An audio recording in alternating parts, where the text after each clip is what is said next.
in. So it's realizing that your business is going to be built on solid cash flow. Cash flow is king. It's like oxygen to our bodies. It's the lifeblood of your business. So if you are even not, you can be profitable and not have cash. It's two different metrics. It's like a lemon and an orange, both citrus fruits. What you get from them are different.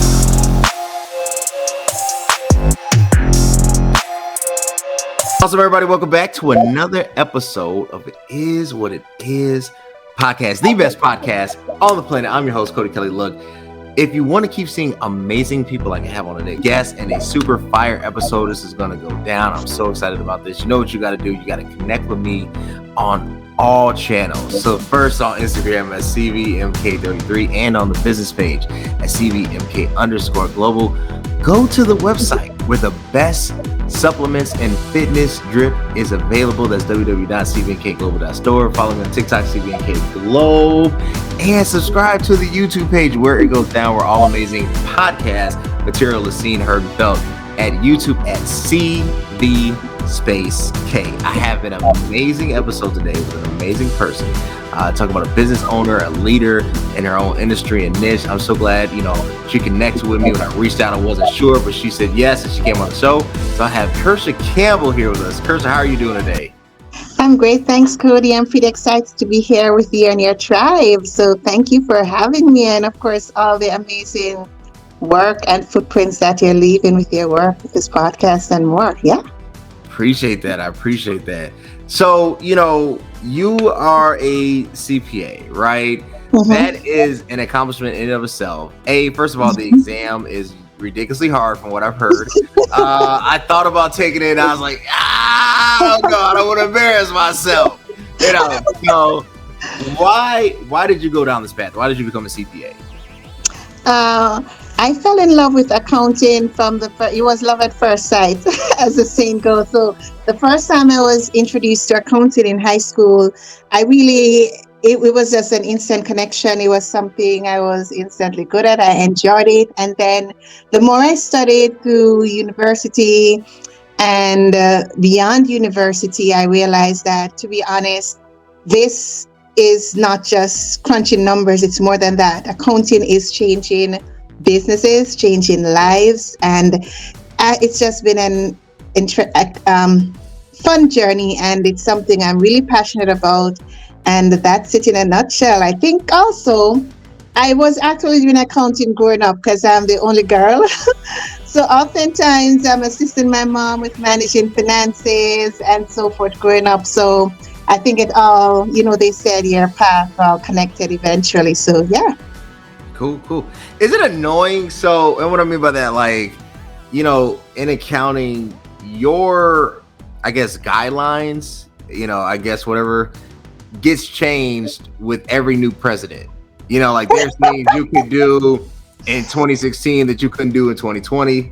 Is it like, oh man, I wonder what new law is going to be added or what new laws are going to be removed? Is that annoying having to keep up with the political landscape, because it affects, accounting honestly is probably the most or the second most essential part of business. Is that an annoying practice? It's not annoying, and I'll add that I didn't pass the exam on the first go. I'll throw that in for you too. However, when you think about accounting is, there's several different areas to accounting. There's managing your books. There's me positioning you to grow and be more profitable. There's a tax portion. So yes, with each new government coming in, we do have where the tax laws will change. And it's similar to other professions, to be honest, Cody, where in the medical field, you might have some things that were allowed, some drugs are allowed, and later on they're not allowed. So it's a constant evolution and change, as with everything. And yes, it can be tedious to keep up. And that is why, as business owners, CEOs, entrepreneurs, don't attempt to keep up on your own. Rely on an expert to do that for you. Let's go there, because a lot of times I call it American pride. I don't know if that's the probably correct terminology for it, but you know, the more I do my taxes, the least I know about taxes. Like I'm starting to find it Yes. out. Like I don't really know what it's like the new words for deductions and what used to be deductible is no longer deductible. And then when you start operating a business, that incorporates so many different laws depending on how the business is actually Mhm. structured. Yes. And it's like, I don't want to touch this because I feel like it's problematic, right? Yes. Why do you think most individuals feel that they can tackle something that they really have no expertise in? I think, to be honest, one of the main reasons is the cost. It's like I would prefer to save $50 or $200 than go to an expert. I prefer to save that money and do it myself instead of paying it to someone else. However, the mistake with that is that you're setting up yourself to fail. And even with your personal taxes, sometimes there are credits, deductions you are not even aware. And when it comes to having a business, your personal situation impacts your business taxes, vice versa. And a lot of times, individuals just are saying, oh, it's not a big, I can do it, I can rely on those softwares and so forth. However, I will share that my sons had to do surgeries. I mean, several rounds of surgeries early in our early years, and it's something we've battled with for since they were born. And never once did I think I'm gonna Google and do these surgeries myself. I'm finding the surgeon. I want the expert because my sons are that precious to me, priceless. So a lot of times you're underestimating what's involved when it comes to preparing your taxes, getting those extra eyes on your books. And why persons will resort to doing that. And it's so much more.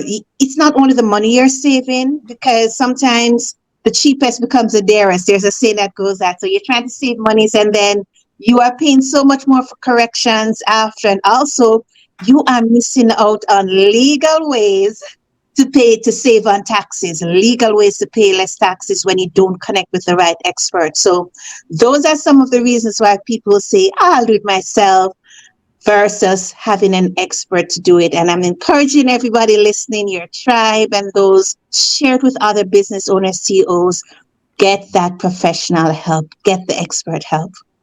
I like that. I would not allow, like you talked about your children and, surgery, and I would not perform, surgery on them because that's your children. You love them. You want to protect them. Why would you, do that to your own self for taxes? So maybe the confusion is, and I do agree with you, I think it is price, but I also Yes. think there's propaganda. And what I mean by propaganda, I mean like there's false advertisement. Software companies basically say you don't need anybody. And not talking about anybody because I don't want to get sued, but you might have this software company that'll say like, you pay the $99 and you can do all this stuff yourself. And it's like, why would I pay a person $1,000 or $500? I can just download the software for $100 and do it myself. Mm-hmm. And then you get these like, I always say like the most businesses are opened up between January 3rd and March 5th, April 15th, and then they close Right right on after tax time. season. Right. All of a sudden you see these little, tax prep places, and it's like, they're only in existence for 3 months of the year. And it almost seems like this almost negative information that somehow this isn't a real field or this is just a stopgap, instead of like, no, look, you can turn millions into 100 millions depending on structure, right? You can turn cost Exactly. saving analysis, but because it's not, it's almost seem like, no, that's for the big corporations of the world. That's not Mhm. for the mom and pop stores. Why Exactly. is there so much like mixed messaging in the tax arena? It's a mixed messaging for several reasons. Being in the corporate space, I know corporate strategies.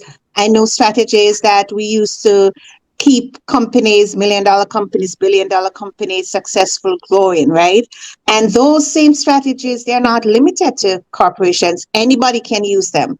And the misconception that I find ever so often is that persons will say, oh, I'm not big enough or so, not realizing that the seeds you plant now will position you to grow or not grow. So you are just starting out. You might not have $1 million right now. However, you need to, in your way, at your level, find ways to save on taxes. You need to ensure that, okay, my bookkeeping is on track.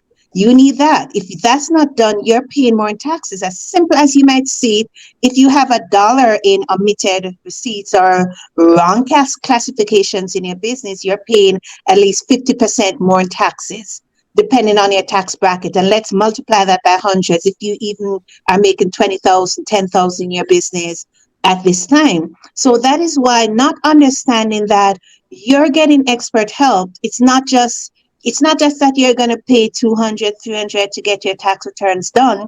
It's that you are being positioned to save a tax bill of 1,000. So you're being positioned to find the right deductions, credits, the right strategy that will position you to pay less taxes. It's also getting insight. How can I grow? How can I be more profitable? Right? So it's so many areas that you benefit from when you invest in an expert. And let's think about it. If those large corporations have tax teams and so forth, if these other options, these other software, do it yourself methods were the best, why aren't they using it? Right? And don't discount yourself. Don't say, I'm too small. No.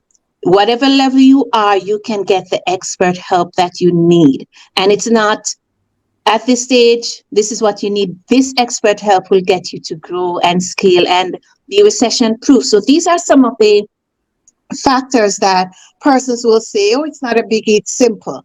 And again, there's so many things. If it's so simple, why aren't you making your own clothes or making your own vehicle, right? Mhm. You need experts.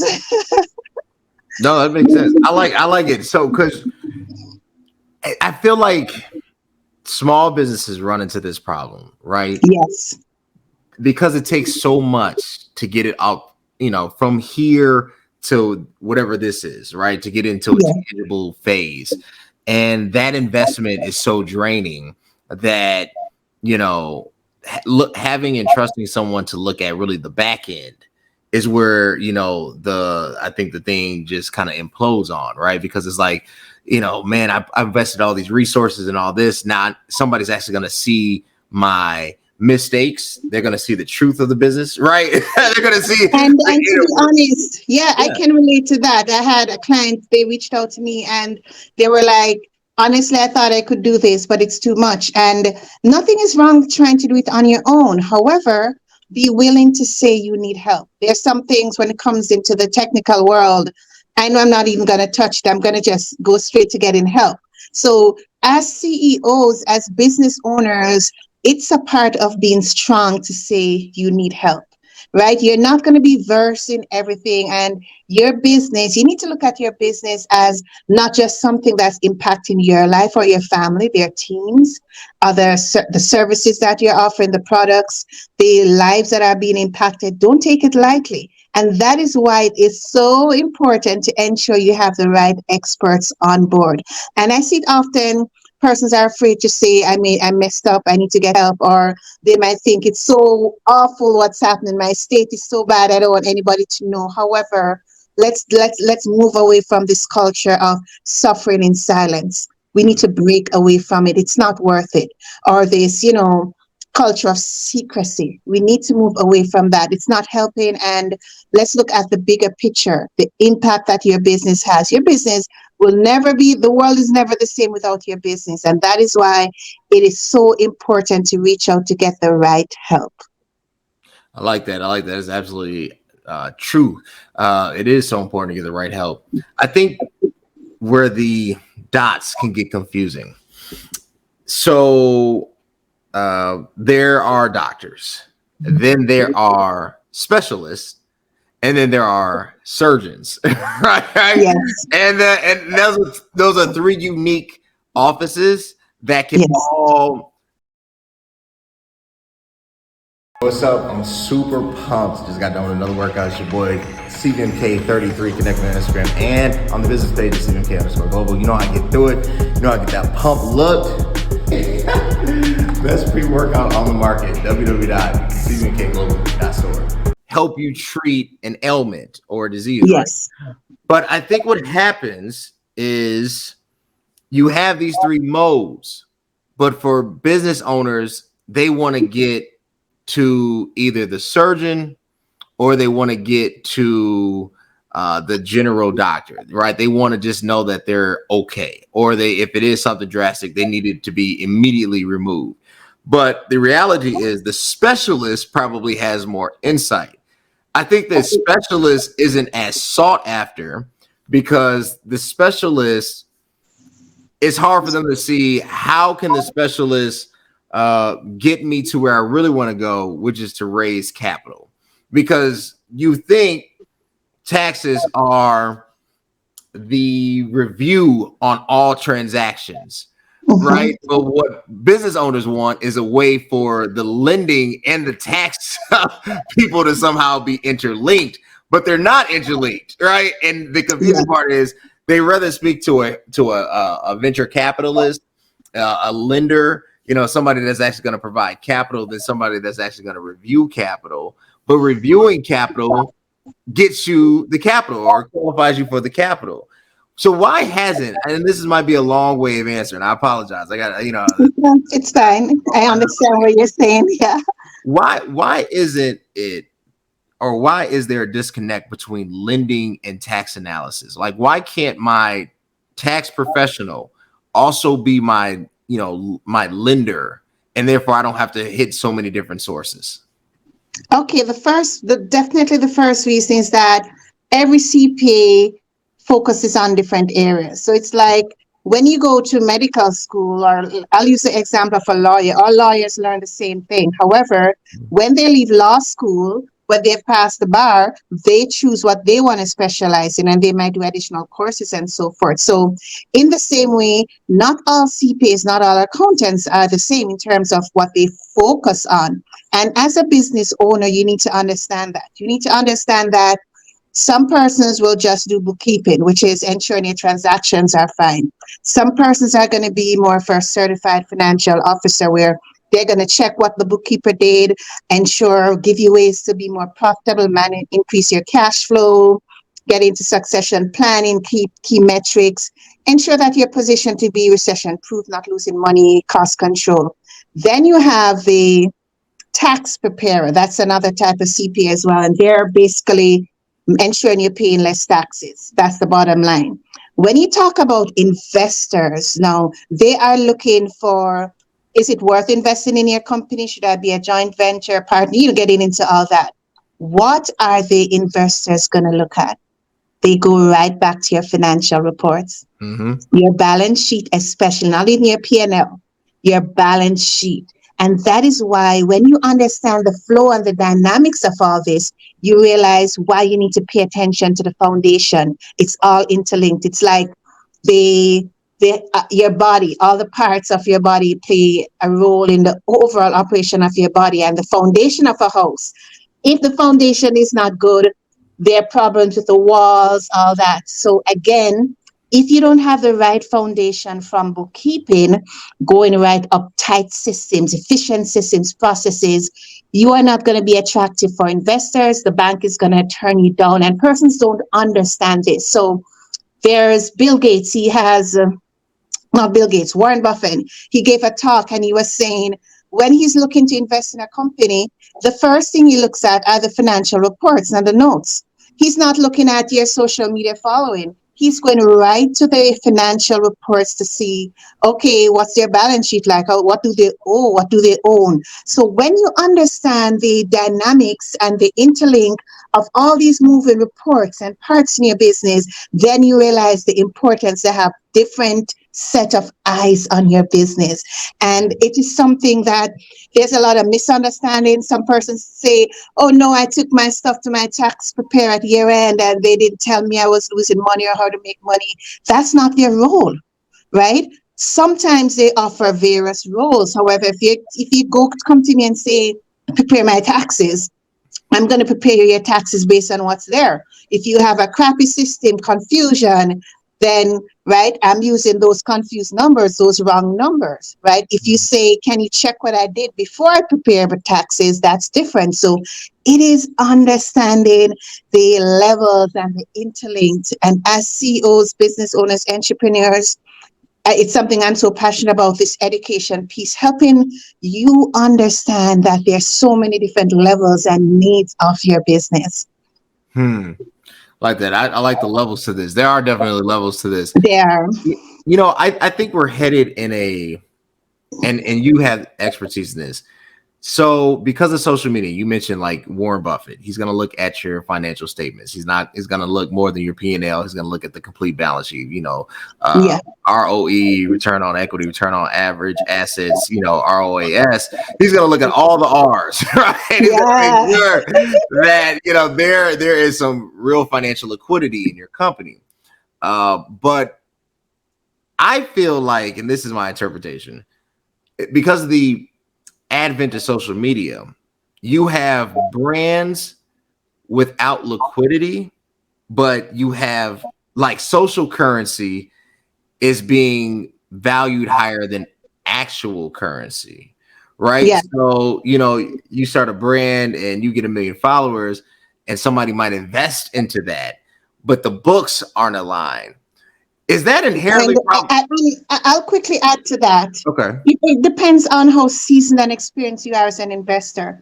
A seasoned investor, they might say, yes, you have 1 million followers. However, it's not going to stop there. You have 1 million followers.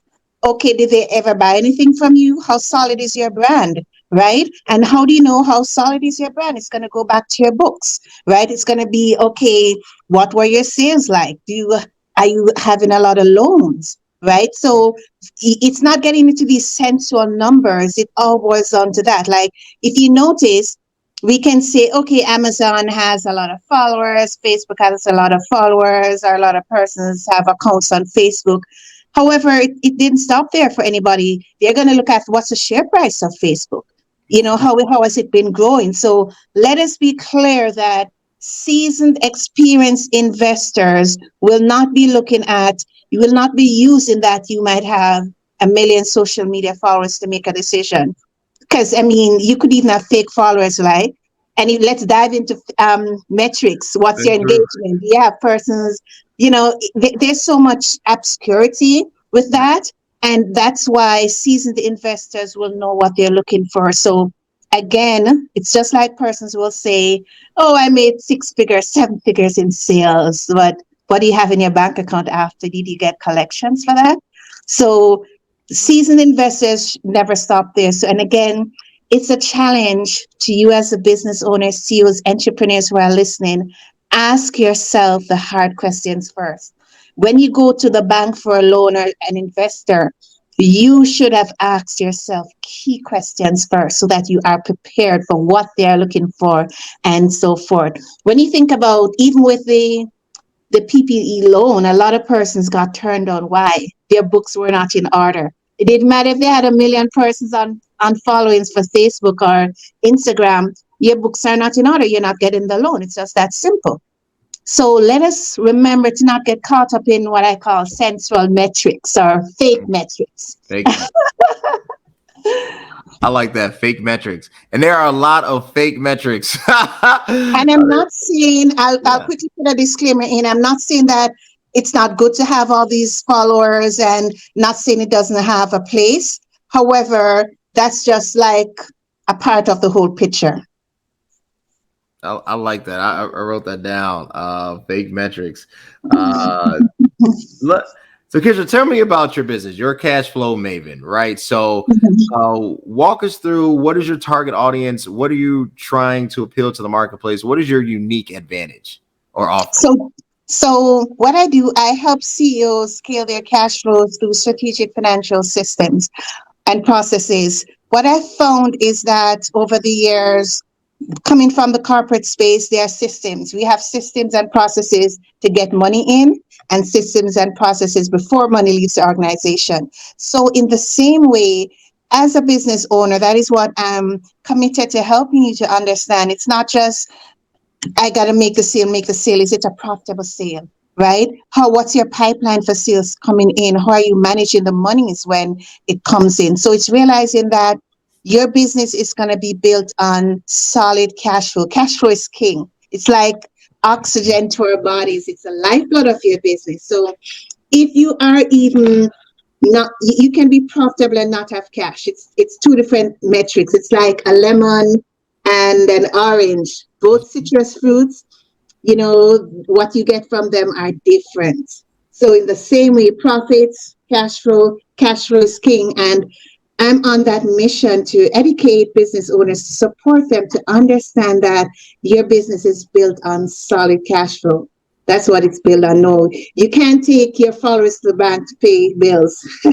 You can't take your followers to say, okay, give me a bank loan based on my followers. You got to have systems and processes to ensure you have monies coming in consistently and monies leaving. So it's diving into those all areas of the business, and also letting you know that every decision in your business that you make impacts your cash flow, who you hire, right? The operating system that you use, your contracts, everything leads back to either cash leaving your business and cash coming out. What will it be? So it's helping you understand the link with all that. There's a difference. Just because you're profitable don't mean you have cash. And that is No, we see buzzworthy that right every there. so. Oh yeah. That was powerful. And I think that's so true, because I just, what I said, like, don't believe the hype. There's a lot of just like buzz, right? And a lot of startups that are being injected, but it's not true, what I would call substance, right? Liquidity, right? Like, do you really have cash? Can you really take out the dollar amount that you say that you have? So that makes a lot of sense. Kirsha, where can the people, you know what I'm saying, or where can they connect you? Where can they follow you? Where can they subscribe to your podcast and follow you and just support and, wanted to connect and just dive in? Where can they reach you at? So you can find me on LinkedIn. You can find me on Instagram, Kirsha Campbell. My website is www.thecashlab.ca, and phone text 888-521-4206. I'm happy to connect, happy to chat.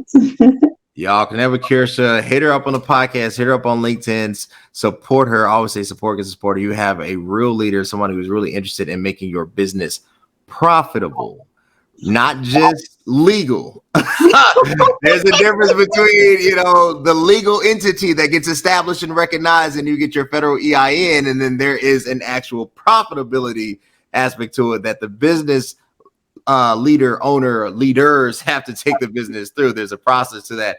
Connect with her, follow her. She's just an amazing person. Hit her up. Also, if you want to keep seeing amazing guests like Kirsha, you know what you got to do? You got to hit me up on Instagram, CVMK33, and on the business page, CVMK_global. Go to the best website with the best fitness apparel and supplements and drip is www.cvmkglobal.store. And you know what you need to do. Subscribe to the best YouTube podcast on the planet, only at YouTube at CV Space K. I appreciate my guest. And until next time, guys, thanks. Thank you so much, Cody, and thanks to your tribe too for listening in. Yeah.